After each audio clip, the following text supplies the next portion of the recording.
Hi, this is Andrew with Askimo TV, and I have a very fun guest with me today, Dr. Stevanne Auerbach. She's trained in child development, psychology, education, and special education, and is one of the nation's leading professionals on children's play and educational toys. She's known as Dr. Toy and is the author of Smart Play, Smart Toys, How to Raise a Child with a High PQ Play Quotient. Dr. Toy, thanks so much for being with Askimo today. Thank you so much, Andrew. It's a pleasure to be here to talk about my favorite subject, play and toys. It certainly is a fun subject, and I want to talk to you about selecting a toy. Can a parent buying a toy for their child rely on the consumer product safety Q standards? Should they assess the safety further than the stamp of approval?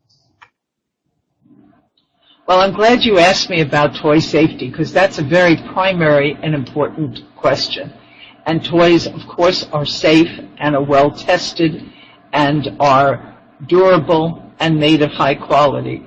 For the most part, parents can be pretty confident if they buy the toy at a store that they know and they have guarantee on a product. They're carefully tested before they come to the store. You have to look at the age of the toy, the age range on the toy, to be sure that the product is appropriate for your child.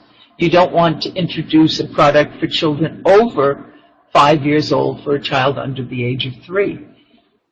You know that a toy is going to stimulate the child and be interesting to the child if you look at it and you know your child and you know what's appropriate for your child as well.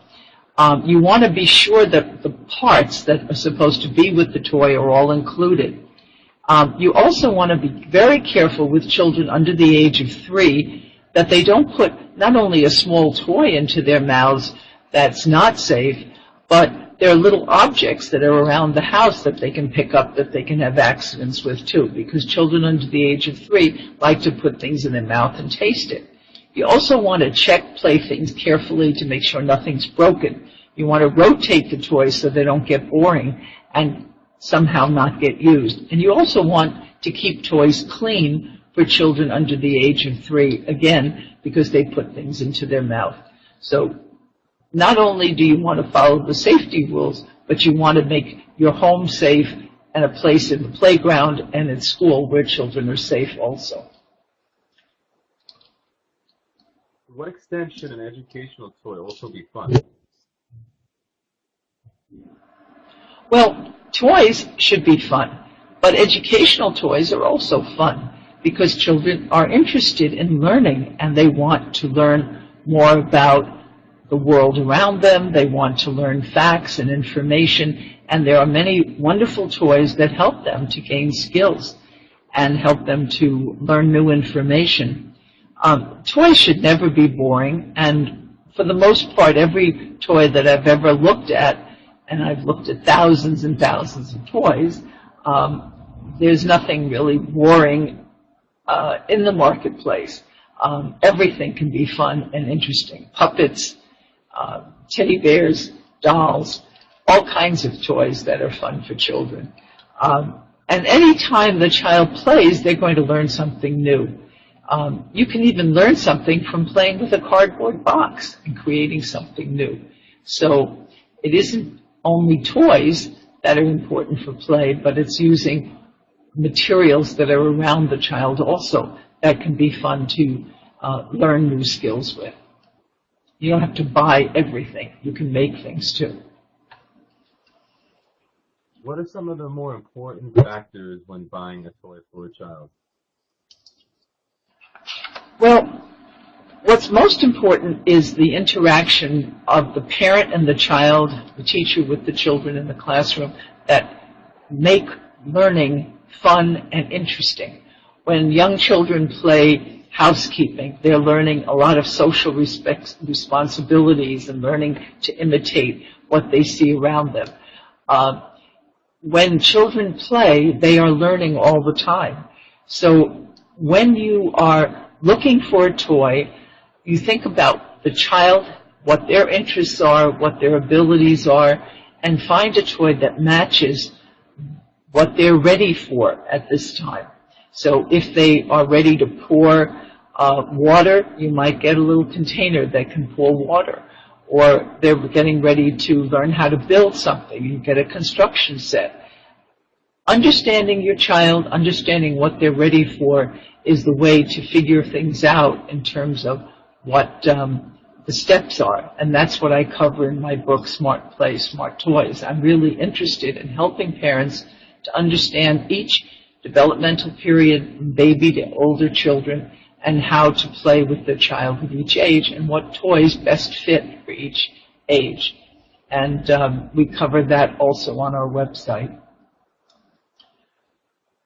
If a child expresses desire for a particular toy, what factors should a parent consider before purchasing it for them?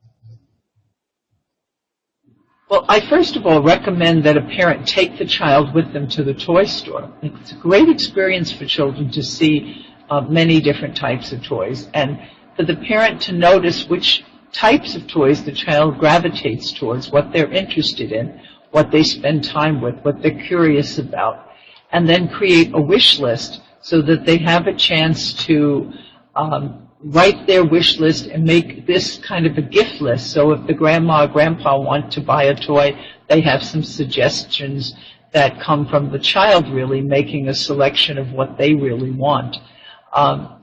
We want to start with where the child is, what the child's interested in, and what the child's ready for to make the best choices. But that is not to say you shouldn't also find something that you think is appropriate for the child that may be a complete surprise to them, something that they didn't expect.